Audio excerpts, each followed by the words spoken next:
Si chiude con un derby alla Stella Azzurra, la 20ª giornata, una giornata che potrebbe regalare al Testaccio il terzo posto in classifica ai danni di una Pisana che ancora ha gli incubi per i 9 gol subiti proprio qui dagli uomini di Broccatelli nella loro ultima uscita. Di contro c'è una Roma un po' altalenante a caccia degli ultimi punti per poter evitare i play-out. Amici di Fanner, buonasera dalla Stella Azzurra, la 20ª giornata di Serie A della Lega Calcio 8, benvenuti a Roma Calcio 8 GSA Testaccio. Prova a passare, poi scarica da Mazzesi. Mazzesi danza col pallone, poi si allarga, prova il tiro, Mazzesi, la risposta di Goletti. Il primo squillo affidato al numero 9 del Testaccio, Mazzesi. Ferri sulla destra, poi prova ad accentrarsi. Imbuca centralmente, serve il numero 11, Gross, che subisce fallo.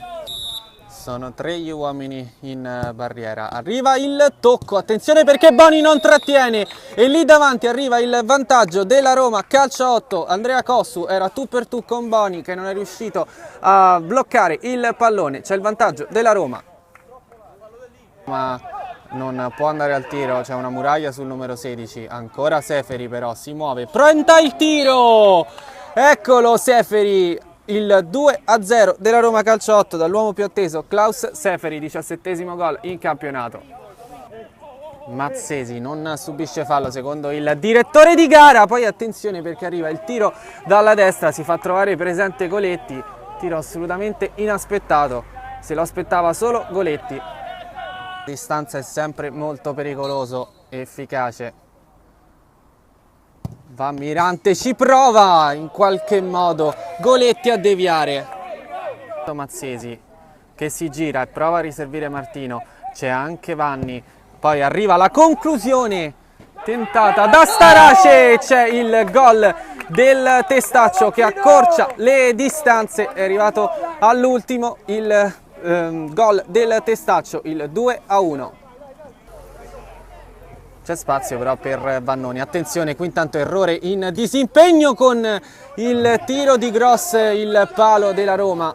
Questo pallone va Gross, parte in contropiede il numero 11, Gross al tiro, ancora una volta prende la traversa, sfortunatissimo questa sera il numero 11 della Roma. Pallone in avanti, smanaccia Goletti, amministra Mirante, Mirante ancora in possesso del pallone, conclusione deviata, rimane lì la sfera da Starace che scarica da Codignoli, scodella verso il centro, Mazzesi, Goletti abbraccia e su questa azione si chiude il primo tempo. Dei giocatori della Roma, prova poi ad uscire, lo fa bene il Testaccio con Martino, Mazzesi tenta di liberarsi, subisce fallo.